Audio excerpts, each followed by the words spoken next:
Oke guys, jadi hari ini kita mau bincang-bincang mengenai ANSI dan GERD ya. Di sini kita bersama Kak Yogi ya. Selamat pagi Kak Yogi. Selamat pagi.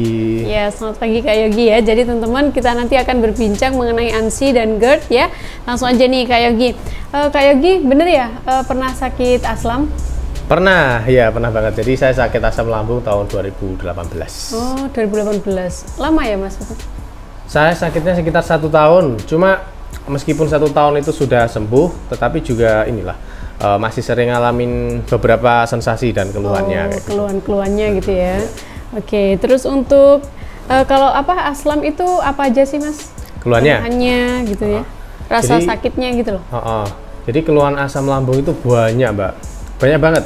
Jadi sebenarnya saya sudah pernah buatin untuk videonya ya, rangkuman dari sakit asam lambung itu ada sekitar 51. Kalau kita sebutkan semuanya terlalu panjang, jadi sebenarnya intinya kalau sakit asam lambung itu dari ujung kepala sampai ujung kaki itu ada keluhannya. Oh, ada keluhannya sendiri-sendiri gitu ya? Jadi misalkan nih ada keliengan, ada sempoyongan, terus nanti ada pusing, ada vertigo, mata itu juga agak-agak ngeblur kayak gitu. Terus nanti juga ada sulit tidur, leher itu terasa mengganjal, sulit untuk menelan. Terus ada nanti jantung kita berdebar-debar, dadanya panas, perut nyeri, kembung, sakit, terus kemudian begah, tremor, terus sesak nafas, kaki dingin, tangan dingin, gigi ngilu-ngilu, kayak gitu sih. Banyak keluhannya ya? Jadi nggak hanya berpusat sama perut atau perut sakit atau gimana gitu ya? Enggak. Jadi memang keluhannya banyak. Nah, kecuali kalau misalkan cuma sakitnya emah kayak gitu ya. Kalau cuma emah gitu biasanya di perut. Yang diserang itu perutnya perih, nyeri kayak gitu. Tapi kalau sudah asam lambung, GERD, anxiety itu keluhannya kompleks, banyak banget kayak gitu. Jadi beda ya antara emah sama asam itu beda gitu ya? Sebenarnya secara konsep sama sih ya. Jadi sama-sama gangguan pencernaan atau gangguan asam lambung kayak gitu. Cuma dia grade-nya itu lebih tinggi ya, tingkatannya itu lebih tinggi untuk yang asam lambung GERD kayak gitu. Biasanya karena disertai dengan kecemasan itu loh yang membuat sulit sembuh gitu. Iya, benar-benar. Nah, satu lagi, makanya seringkali saya pesen nih untuk teman-teman usia muda nih, karena kadangkala itu kan sering hidupnya itu ngawur ya, pola makan ngawur, pola hidupnya ngawur kayak gitu, suka begadang kayak gitu. Jadi perlu tak ingatkan guys, sakit lambung itu bukan sekedar perut perih, jadi keluhannya itu lebih kompleks, lebih banyak. Belum lagi ada nanti takut mati, takut takut di kerumunan itu banyak orang gitu ya. Terus kemudian takut keluar rumah, itu nanti ada keluhan-keluhan seperti itu. Makanya orang sakit lambung itu biasanya sakitnya itu lama gitu loh sembuhnya kayak gitu. Iya Kak, jadi kalau apa yang orang umum tahu itu kan yang namanya asam lambung ya udah lambung gitu doang ya. Jadi ternyata banyak banget gejalanya, banyak banget keluhannya. Oke guys, jadi sebelum dilanjut ya, aku mau kenalin dulu, ini ada madu aslam GERD teman-teman ya. Madu aslam GERD ini madu herbal, madu murni. Jadi untuk teman-teman yang nggak cocok sama obat-obatan kimia gitu ya, ada beberapa orang yang nggak cocok sama obat kimia, bisa konsumsi madu aslam GERD ini ya. Jadi madu aslam GERD ini untuk asam, ANSI, GERD dan semacamnya teman-teman ya. Ini diminumnya 2 kali sehari. Untuk kandungannya banyak banget juga ya. Ada mulai dari kunyit, kencur, pala, probiotik juga guys ya. Jadi untuk madu aslam GERD ini bisa kalian minum 2 kali sehari, dibeli juga di TikTok Shop dan Shopee ya. Testimoninya juga banyak banget gitu ya. Oke, untuk madu aslam GERD guys. Nah, sekarang kita lanjut lagi nih. Jadi gini Kak, gimana tipsnya supaya kita itu nggak terkena asam lambung gitu? Oke, jadi tips untuk tidak terkena asam lambung yang pertama yang jelas jaga pola makan, jaga pola pikir, dan jaga pola hidup. Kalau misalkan saya jabarkan nih, mulai dari pola makan. Makan tepat waktu, makan makanan yang sehat, jangan makan makanan yang instan. Terus kemudian jadwal makan harus teratur. Terus kemudian pola hidup ya, 1, tidak begadang, yang kedua olahraga rutin. Terus kemudian pola pikir itu kita harus bisa memanage pikiran kita dengan baik. Kalau misalkan stres boleh stres, tapi dikelola dengan baik gitu loh. Pas stres ya kita buat jalan-jalan, jangan berlarut-larut dalam stres atau kesedihan ya. Itu juga bisa memicu gangguan pencernaan gitu sih kalau secara gampangnya seperti itu. Oke. Nah, terus kalau misalnya kita udah kena asam, ya sudah kena asam, terus biar cepet sembuhnya gitu. Gitu ya. Kalau sudah kena asam, kita bahas secara spesifik. Jadi asam lambung dan anxiety. Kalau cuma asam lambung biasanya cepat sembuhnya. Jaga pola makan, jaga pola hidup, insya Allah nanti sudah sembuh.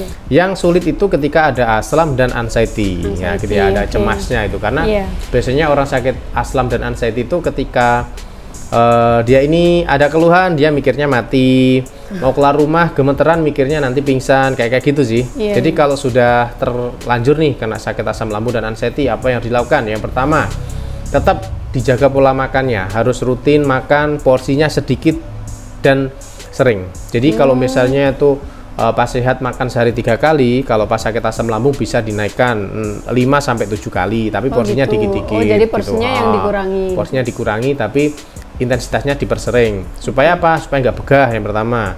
Terus kemudian supaya nggak ini loh, orang kan gampang lapar, orang asam lambung itu. Makanya harus dikit-dikit tapi sering kayak gitu. Terus kemudian tidurnya harus nyender, ya, karena kalau GERD itu kan asam lambung naik, supaya nanti tidak terjadi peradangan atau iritasi di sekitar dada. Kayak gitu. Terus kemudian sering-sering latihan pernafasan diafragma, itu untuk mencegah atau inilah apa namanya itu, supaya permasalahan sesak nafas, GERD-nya itu nanti bisa segera pulih gitu ya. Pernafasan diafragma rutin 10 kali per jam, itu sudah tak buatkan videonya.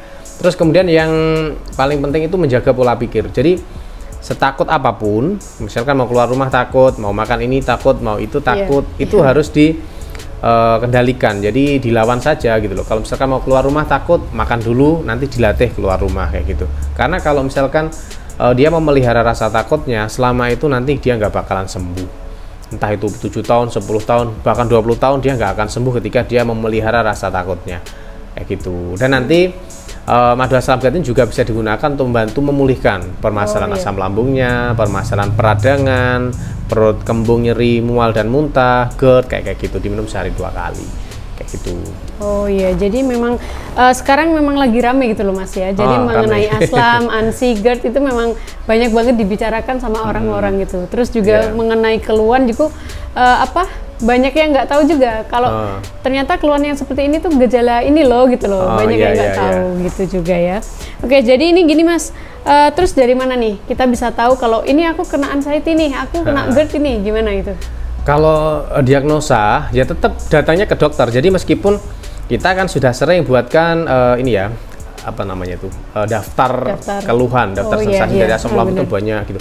Jadi bukan lantas teman-teman itu yang punya indikasi keluhan-keluhan itu lantas sudah langsung kita diagnosa sendiri, oh saya sakit lambung ini berdasarkan catatan ini. Belum tentu. Jadi yang paling tepat adalah datang ke dokter, nanti periksakan, ceritakan keluhannya ya, ceritakan, nanti baru didiagnosa sama dokter melalui pemeriksaan kayak gitu. Soalnya begini, sakit lambung itu mirip dengan keluhan-keluhan yang lain. Misal jantung debar-debar itu juga ada indikasi ke sakit jantung, misalkan gitu loh. Makanya harus datangnya ke dokter supaya nanti dicek jantungnya, dicek paru-parunya kayak gitu. Asam lambung juga ada indikasi sesak nafas, gemeteran, tremor kayak gitu. Nah itu pun juga ada di keluhan-keluhan penyakit yang lain kayak gitu.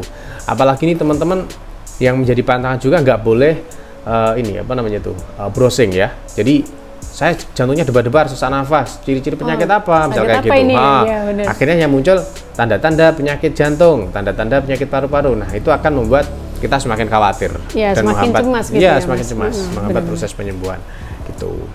Oke, jadi itu tadi teman-teman ya, bincang-bincang kita mengenai aslam, ansi, dan juga GERD bersama Kak Yogi. Nanti kita bisa lanjut ke part yang kedua guys.